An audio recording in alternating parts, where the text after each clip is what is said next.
밤이 깊어지고 불을 끄면 세상은 조용해지지만 우리의 머릿속은 오히려 더 시끄러워집니다.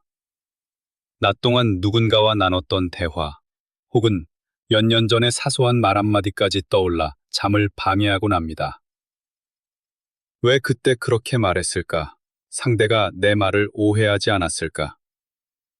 그 상황에서 더 현명하게 대처했어야 했는데, 이런 생각들이 끝없이 밀려옵니다. 억지로 멈추려 해도 멈추지 않고 오히려 더 선명하게 반복됩니다. 이 고통스러운 경험은 많은 사람들이 공통적으로 겪는 현상입니다. 융 심리학의 관점에서 보면 이것은 단순히 불면증이나 예민함 때문이 아닙니다. 우리의 무의식이 낮 동안 처리하지 못한 감정과 메시지를 밤에 들려주는 것입니다. 낮에는 사회적 역할과 의무에 바쁘기 때문에 마음속에 미처 정리하지 못한 감정들이 억눌려 있습니다. 그런데 밤이 되면 외부 자극이 줄어들고 조용한 상태 속에서 그 억눌린 감정이 수면 위로 떠오르는 것입니다. 한국 사회에서 특히 이 현상이 강하게 나타나는 이유가 있습니다. 우리는 어려서부터 남에게 패기치지 마라, 체면을 지켜라, 말 조심해라 라는 가르침을 받습니다. 그래서 상대방이 어떻게 생각할지, 내가 잘못 말한 건 아닌지 늘 신경 쓰며 살아갑니다. 낮에는 그냥 지나친 상황도 밤이 되면 무의식 속에서 다시 소환되고, 혹시 상대가 나를 오해하지 않았을까라는 불안이 파도처럼 몰려옵니다. 융은 인간의 심리 속에는 의식과 무의식이 서로 긴장 관계를 이루고 있다고 보았습니다. 낮 동안 의식이 사회적 가면을 쓰고 사람들과 어울릴 때 무의식은 잠시 물러납니다. 그러나 밤이 되면 억눌렸던 무의식이 균형을 맞추기 위해 떠오릅니다. 그것이 바로 우리가 반응한 것처럼 떠올립니다. 그 결과 내가 실수했다 라는 죄책감이 커지고, 그 죄책감이 다시 대화를 끌어올리며 악순환이 반복됩니다. 한국 문화에서는 작은 실수조차 크게 받아들이는 경향이 있습니다. 회식 자리에서의 농담, 직장 상사 앞에서의 짧은 침묵, 친구에게 건넨 무심한 한마디. 이런 것들이 몇 년이 지나도 밤마다 떠올라 우리를 괴롭힙니다. 내가 왜 그랬을까? 라는 후회와 상대가 날 싫어하지 않았을까? 라는 불안이 무의식 속에서 자라나 밤마다 고개를 듭니다. 융은 이런 죄책감과 불안을 인간 심리의 그림자라고 불렀습니다. 우리는 완벽하고 싶어 하지만 동시에 인간이기에 실수하고 서툴 수밖에 없습니다. 그러나 그 불완전함을 인정하지 않고 외면할 때 그것은 그림자가 되어 밤마다 우리를 붙잡습니다. 즉, 반복되는 대화의 고통은 내가 받아들이지 못한 나 자신의 그림자가 보내는 신호입니다. 여기서 중요한 것은 이 현상이 단지 나약함이나 병리적 증상만은 아니라는 점입니다. 오히려 무의식이 너의 내면에 아직 해결되지 않은 감정이 있다 라는 사실을 알려주는 과정입니다. 우리가 그것을 무시하면 더 집요하게 반복되지만, 차분히 바라보고 인정하면 서서히 힘을 잃습니다. 밤마다 떠오르는 대화는 우리를 괴롭히는 적일 수도 있지만, 동시에 내 마음을 성찰하게 만드는 스승일 수도 있습니다. 이 경험을 통해 나는 내가 어떤 부분에 예민한지, 무엇을 두려워하는지, 어떤 상처를 아직 품고 있는지 알 수 있습니다. 만약 이것을 피하려 하지 않고 직면한다면 오히려 더 성숙한 자아로 성장할 수 있습니다. 그래서 첫 번째 단계는 멈추려 하지 말고 바라보기입니다. 왜 자꾸 생각나지? 라며 억누르기보다 지금 내 안에 불안이 있어서 이 장면이 떠오르는구나 라고 관찰. 감정 내향형은 그 말이 자신을 향한 비판은 아닌지, 혹은 자신이 뭔가 잘못한 것은 아닌지 수없이 되뇌게 됩니다. 그리고 밤이 되면 그 장면이 생생히 떠올라 상사의 얼굴 표정, 목소리 톤, 주변의 공기까지 다시 떠올리며 잠을 이루지 못합니다. 한국 사회에서는 이런 성향이 특히 더 두드러집니다. 눈치 본다라는 표현이 있을 정도로 우리는 타인의 감정과 분위기를 민감하게 살피며 살아갑니다. 감정 내향형인 사람들은 이러한 문화 속에서 더욱 예민해지고 자신도 모르게 사소한 대화 하나에도 깊이 상처받습니다. 그 상처가 낮에는 잘 드러나지 않지만 밤이 되면 고요한 환경 속에서 다시 모습을 드러냅니다. 융은 이러한 반복을 단순히 예민함으로 치부하지 않았습니다. 오히려 무의식이 우리에게 해결되지 않은 문제를 드러내는 방식이라고 보았습니다. 감정 내향형은 관계 속에서 특히 조화와 이해받음을 중요시합니다. 그래서 작은 오해나 갈등조차 쉽게 넘기지 못하고 끝까지 마음에 남겨둡니다.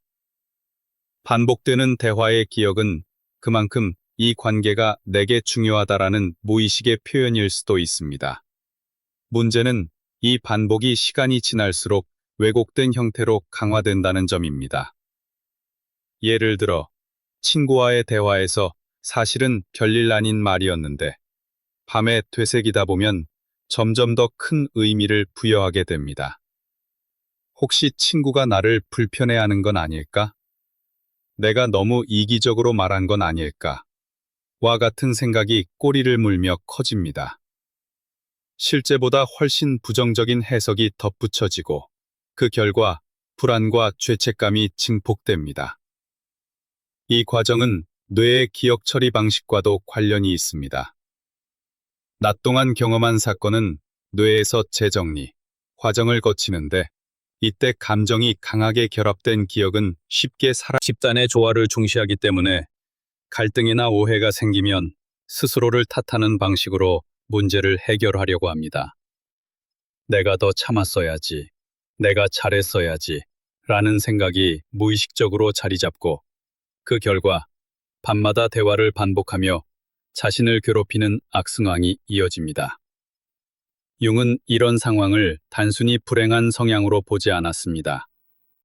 그는 감정 내향형이 지닌 깊은 공감 능력과 성찰적 태도를 인간 성장의 자산으로 보았습니다. 중요한 것은 이 능력을 자기 파괴로 쓰지 않고 자기 이해와 치유의 도구로 전환하는 것입니다. 즉, 반복되는 대화를 통해 내가 얼마나 상대의 마음을 중요시하는지, 내가 어떤 상황에서 두려움을 느끼는지를 깨닫는 계기로 삼아야 합니다. 예를 들어, 어떤 대화가 계속 떠오른다면 단순히 그것을 지워버리려 하기보다 이 대화 속에서 내가 놓치고 싶지 않은 건 무엇일까를 자문해 보는 것입니다. 혹시 상대에게 인정받고 싶은 마음일 수도 있고, 나 스스로 떳떳하지 못했던 부분일 수도 있습니다. 반복의 근원에 있는 감정을 이해할 때 우리는 단순한 기억의 고리를 넘어 더 깊은 자기이식으로 나아갈 수 있습니다. 감정 내향형의 반복적 사고는 때로는 고통스럽지만 동시에 자기 성찰의 통로입니다.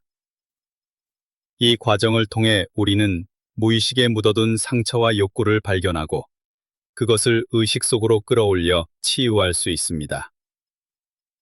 융이 강조한 통합의 과정이 바로 여기서 시작됩니다. 밤마다 되살아나는 대화는 단순한 기억의 반복이 아니라 종종 왜곡된 형태로 우리를 괴롭힙니다. 실제로는 그리 심각하지 않았던 장면이 우리 머릿속에서는 훨씬 더 무겁고 불편하게 재생됩니다. 마치 작은 파도가 머릿속에서 태풍으로 커지는 것과 같습니다. 예를 들어 친구와 나눈 대화, 사회에서 자주 들을 수 있는 말 중 하나가 네가 참았어야지, 네가 잘했어야지 입니다. 이런 문화적 배경은 작은 실수조차도 나의 잘못으로 확대해서 기억하게 만듭니다. 융은 이러한 현상을 인간 무의식의 그림자 개념으로 설명했습니다. 그림자는 우리가 인정하지 않으려는 부분, 숨기고 싶은 약점, 받아들이기 어려운 감정을 포함합니다. 우리는 낮 동안 강한 척하고 완벽한 모습을 보여주려 하지만 내면에서는 여전히 불안과 죄책감을 품고 있습니다. 이 그림자가 밤이 되면 떠올라 대화를 왜곡된 방식으로 다시 보여줍니다. 예컨대 직장에서 실수한 적이 있다고 합시다. 상사는 이미 잊었고 동료들도 대수롭지 않게 생각했지만 나는 밤마다 그 장면을 되새기며 내가 무능력해 보였을 거야. 다들 속으로 날 비웃었을 거야. 라는 생각에 사로잡힙니다. 사실 현실보다 내 무의식이 만들어낸 그림자가 훨씬 더 나를 괴롭히는 것입니다. 한국인에게 죄책감은 특히 강하게 작동합니다. 유교 문화 속에서 우리는 타인과의 조화를 중시하며 살아왔습니다. 그래서 갈등이 생기면 나 자신을 먼저 돌아보고 내 탓으로 돌리는 습관이 뿌리 깊게 자리 잡았습니다. 이런 문화적 배경이 무의식의 그림자와 만나면 작은 대화조차도 거대한 죄책감으로 변해버립니다. 융은 이렇게 말했습니다. 그림자는 무조건 제거해야 할 대상이 아니라 의식에 통합해야 할 나의 일부라고. 우리가 그림자를 억누르면 그것은 더 강력해져서 반복적으로 나타납니다. 그러나 그것을 인정하고 받아들일 때 그림자는 오히려 성장의 자원이 됩니다. 즉, 밤마다 떠오르는 대화 속 죄책감은 내가 더 성숙해질 기회를 알려주는 신호일 수 있습니다. 이 왜곡된 기억을 어떻게 다루어야 할까요? 첫째, 우리는 그것이 사실과 다를 수 있다는 점을 인식해야 합니다. 그래서 난 최악이야. 라고 끝내는 대신 내가 그때 말실수를 했는데 그건 내가 피곤해서 집중을 못했기 때문이야. 다음에는 더 차분히 말할 수 있겠다. 라고 연결하는 것입니다. 이렇게 할 때 죄책감은 나를 파괴하는 힘이 아니라 성장으로 이끄는 힘이 됩니다. 또한 왜곡된 기억을 바로잡기 위해서는 실제 상대와의 관계를 다시 확인하는 것도 도움이 됩니다. 친구에게 그날 내가 말한 게 좀 신경 쓰였어? 라고 솔직히 물어보면 대부분은 전혀 신경 안 썼어. 라는 답을 들을 수 있습니다. 그 순간 왜곡된 기억의 힘은 약해지고 나는 내 불안을 내려놓을 수 있습니다. 밤마다 되살아나는 왜곡된 기억은 무의식이 보내는 거울과도 같습니다. 그 거울을 보며 우리는 스스로의 상처와 두려움을 발견합니다. 중요한 건 그 거울을 부수려 하지 않고 그 안에 비친 나를 인정하는 것입니다. 그럴 때 우리는 죄책감과 왜곡된 기억을 통해 한 걸음 더 깊이 성숙할 수 있습니다. 우리가 밤마다 되새기는 대화의 이면에는 언제나 오해에 대한 두려움이 숨어 있습니다. 상대가 내 말을 제대로 이해했을까? 혹시 내가 의도치 않게 상처를 주지는 않았을까? 내 진심이 왜곡되지는 않았을까? 이런 의문이 반복되며 불안을 키웁니다. 한국 사회에서 이 두려움은 더욱 강하게 작동합니다. 우리는 어려서부터 남에게 오해 사지 마라, 체면을 지켜라 라는 말을 들으며 자랐습니다. 그래서 사람들 앞에서는 조심스럽게 행동하고 말을 아끼며 늘 다른 사람의 시선을 의식합니다. 그러나 아무리 조심해도 오해는 피할 수 없습니다. 언어라는 것이 본래 불완전하기 때문입니다. 융 심리학에서 말하는 자아는 타인의 인정을 통해 안정감을 얻으려는 성향을 가지고 있습니다. 즉, 내가 말한 것이 잘 전달되고 상대가 나를 긍정적으로 평가해 줄 때 자아는 안심합니다. 반대로 오해가 이 말은 억양, 표정, 상황에 따라 전혀 다른 의미를 가집니다.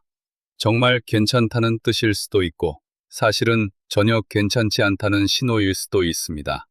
감정 내향형 사람들은 이런 모호한 표현에서 불안을 느끼고 상대가 나를 오해하거나 내가 상대를 오해했을 가능성을 끝없이 분석합니다.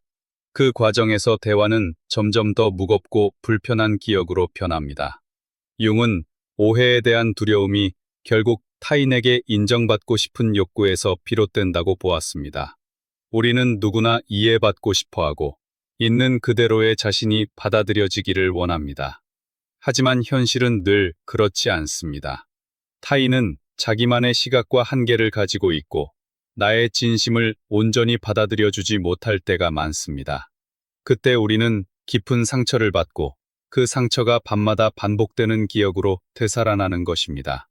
오해에 대한 두려움은 인간관계의 피로감을 키우고 결국 자기 자신을 잃게 만듭니다. 혹시 또 오해를 사지 않을까? 라는 걱정 때문에 말과 행동이 위축되고 진짜 나의 감정과 생각을 표현하지 못하게 됩니다. 이것은 융이 말한 가면의 과도한 사용으로 이어집니다. 즉, 사회적 역할에만 맞추려다 보니 진짜 자아가 숨겨지고 결국 내면의 긴장은 더 커집니다. 그렇다면 우리는 어떻게 이 두려움을 다스릴 수 있을까요? 첫째, 오해는 피할 수 없는 삶의 일부임을 인정해야 합니다. 아무리 신중하게 말해도 상대는 자기 방식대로 이해할 수밖에 없습니다. 완벽하게 전달되는 의사소통은 존재하지 않습니다. 이것을 받아들일 때 오해에 대한 불안은 조금씩 줄어듭니다. 둘째, 자기 진심을 명확히 표현하는 연습이 필요합니다. 한국 사회에서는 간접적인 표현을 많이 쓰기 때문에 오해가 더 쉽게 발생합니다.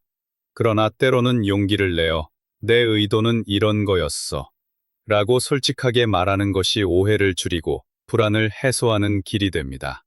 셋째, 나의 진심은 여전히 의미가 있습니다. 이 사실을 스스로 믿을 때 오해에 대한 두려움은 더 이상 나를 지배하지 못합니다. 오해에 대한 두려움은 인간이라면 누구나 가진 보편적인 감정입니다. 그러나 그것이 지나치게 커지면 우리는 매일 밤 같은 대화 속에 갇히게 됩니다. 이제 필요한 것은 그 두려움을 인정하고 나 자신을 받아들이는 용기입니다. 오해는 끝이 아니라 더 깊은 이해로 나아가기 위한 과정일 수 있습니다. 그 과정을 두려워하지 않고 받아들일 때 우리는 비로소 자유로워집니다. 밤마다 반복되는 대화의 고리를 끊기 위해서는 단순히 생각하지 말자라고 다짐하는 것으로는 충분하지 않습니다. 오히려 그렇게 억누르려 하면 할수록 그 장면은 더 강하게 떠오릅니다. 융이 강조한 첫걸음은 바로 관찰하기입니다. 첫 번째 단계는 관찰하기입니다. 떠오르는 대화를 억누르거나 밀어내려 하지 말고 마치 영화의 장면을 보는 것처럼 차분히 바라보는 것입니다. 아, 지금 내 머릿속에 또 그 대화가 떠오르고 있구나. 지금 나는 불안 때문에 그 장면을 다시 보고 있구나. 이렇게 스스로를 한 발짝 떨어져 바라보는 태도가 필요합니다. 그러면 우리는 생각 속에서 허우적대는 사람이 아니라 생각을 바라보는 관객이 됩니다. 두 번째 단계는 허락하기입니다. 우리는 흔히 왜 나는 이런 걸로 괴로워하지? 라며 자신을 책망합니다. 그러나 자책은 오히려 불안을 더 키웁니다. 이때 필요한 것은 스스로에게 그래, 나는 지금 걱정하고 있구나. 괜찮아, 그럴 수도 있지 라고 말해주는 것입니다. 내 마음이 불안해서 그 장면을 반복하는 것이지 내가 잘못된 사람이기 때문이 아닙니다. 세 번째 단계는 놓아주기입니다. 아무리 애써도 과거의 대화를 완벽하게 바꿀 수는 없습니다. 이미 지나간 일이고 상대가 어떻게 생각하는지는 결국 내가 통제할 수 없는. 둘째, 호흡 명상입니다. 마음이 불안할 때는 호흡이 얕고 빠르게 변합니다. 의식적으로 깊고 느리게 호흡하며 들숨과 날숨에 집중해 보세요. 대화의 장면이 떠오르더라도 호흡으로 주의를 돌리면 점차 머릿속의 소음이 잦아듭니다. 한국의 전통적인 단전 호흡도 매우 효과적입니다. 셋째, 자기 위로의 언어를 사용하는 것입니다. 우리는 흔히 타인에게는 괜찮아, 잘했어 라고 위로하면서 정작 자신에게는 엄격합니다. 그러나 자기 자신에게도 부드러운 말을 해줄 필요가 있습니다. 오늘 힘들었지. 그래도 최선을 다했어. 다음엔 더 잘할 수 있어. 이런 말을 스스로에게 건네면 죄책감과 불안이 조금씩 풀립니다. 넷째, 신체 감각에 집중하기입니다. 불안은 머릿속에서만 일어나는 것이 아니라 몸에도 흔적을 남깁니다. 가슴이 답답하거나 어깨가 뭉치거나 위장이 불편해질 수 있습니다. 이때 그 감각을 회피하지 말고 차분히 느껴보는 것이 중요합니다. 지금 내 어깨가 긴장되어 있구나. 내 가슴이 답답하구나. 이렇게 몸의 감각을 인식하면 불안이 서서히 흘러갑니다. 이 모든 과정의 핵심은 생각을 없애려 하지 않고 품는 방식으로 바꾸는 것입니다. 융이 말한 대로 무의식을 억누르면 더 강해지고 인정하면 힘을 잃습니다. 반복되는 대화도 마찬가지입니다. 억누르려 할수록 더 집요해지지만 그것을 인정하고 품을 때 점점 사라집니다. 또 하나 중요한 것은 이 과정을 통해 우리는 자신을 더 깊이 이해하게 된다는 점입니다. 어떤 대화가 반복되는지를 보면 내가 무엇을 두려워하는지, 무엇을 소중히 여기는지 알 수 있습니다. 답마다 대화를 반복시켜 그 존재를 알립니다. 따라서 진정한 치유는 그림자를 없애는 것이 아니라 그것을 인정하고 통합하는 데 있습니다. 다시 말해, 나는 불안하지 않아야 해 라고 애쓰는 대신, 그래, 나는 불안을 느끼는 사람이야. 그 불안도 내 일부야 라고 받아들이는 것입니다. 이렇게 인정하는 순간, 불안은 더 이상 나를 지배하지 못합니다. 한국 사회에서는 특히 감정을 억누르는 문화가 강합니다. 괜찮다 라는 말을 습관처럼 쓰며 속으로는 괜찮지 않아도 겉으로는 아무렇지 않은 척합니다. 그러나 억눌린 감정은 사라지지 않습니다. 그것은 무의식 속에 쌓였다가 밤마다 반복되는 대화로 드러납니다. 그렇기에 치유의 길은 솔직하게 감정을 인정하는 데서 시작됩니다. 감정 통합의 과정은 단계적으로 이루어질 수 있습니다. 첫째, 감정을 언어화하기입니다. 나는 지금 불안을 느끼고 있다. 나는 죄책감을 느끼고 있다. 라고 말로 표현하면 감정이 더 이상 막연한 덩어리가 아니라 구체적인 경험으로 바뀝니다. 이때 감정은 통제 불가능한 괴물이 아니라 내가 다룰 수 있는 하나의 신호가 됩니다. 둘째, 감정을 받아들이기입니다. 불안이나 죄책감을 느낀다고 해서 내가 나쁜 사람인 것은 아닙니다. 오히려 그것은 내가 관계를 소중히 여기고 있다는 증거입니다. 나는 완벽하지 않지만 그럼에도 가치 있는 사람이다 라는 태도를 가질 때 감정은 더 이상 부정적인 것이 아니라 성장의 자원이 됩니다. 셋째, 감정을 행동으로 전환하기입니다. 예를 들어 반복되는 대화가 상대에게 상처를 준 것 같다 라는 죄책감을 불러온다면 그것을 단순히 곱씹는 데서 멈추지 말고 다음날 상대에게 어제 내가 괜히 말을 세게 했던 것 같아. 혹시 불편했다면 미안해 라고 전하는 것입니다. 이렇게 할 때 감정은 단순한 불안이 아니라 증거입니다. 그것을 두려워하지 않고 맞이할 때 나는 더 넓은 자아로 성장할 수 있습니다. 감정 통합의 과정은 단순히 내면에서만 이루어지는 것이 아닙니다. 주변 사람들과의 관계 속에서도 드러납니다. 내가 내 감정을 인정하고 받아들일 때 타인의 감정도 더 쉽게 받아들일 수 있습니다. 그 결과 관계의 긴장도 줄어들고 오해에 대한 두려움도 완화됩니다. 이 과정은 하루아침에 이루어지지 않습니다. 오랫동안 억눌러온 감정을 인정하고 통합하는 데는 시간이 필요합니다. 그러나 중요한 것은 작은 시작입니다. 오늘 밤 반복되는 대화가 떠오른다면 이렇게 말해보세요.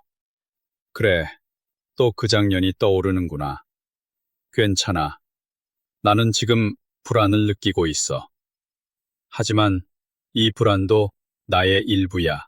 그렇게 감정을 품을 때 조금씩 평온이 찾아옵니다. 결국 감정 통합은 자기 자신과의 화해입니다.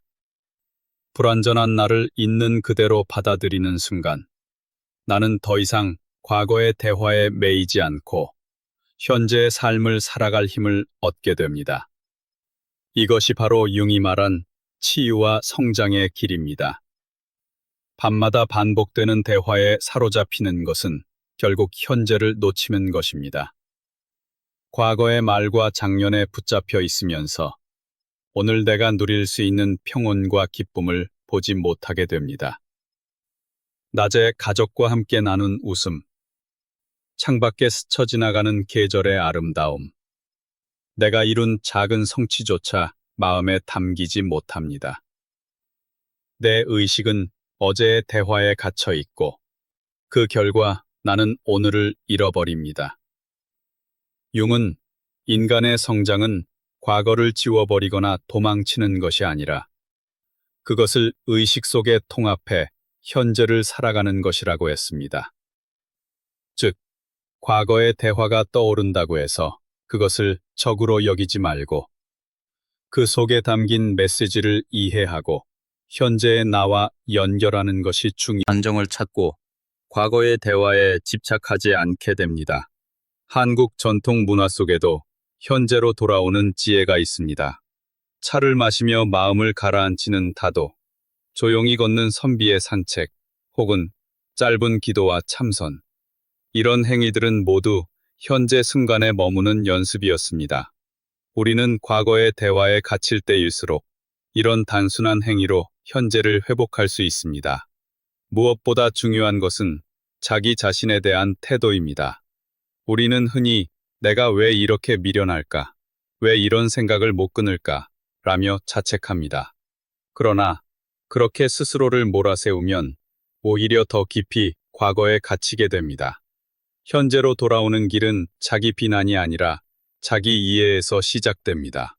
나는 완벽하지 않지만 그럼에도 지금 여기에서 충분히 소중한 존재야.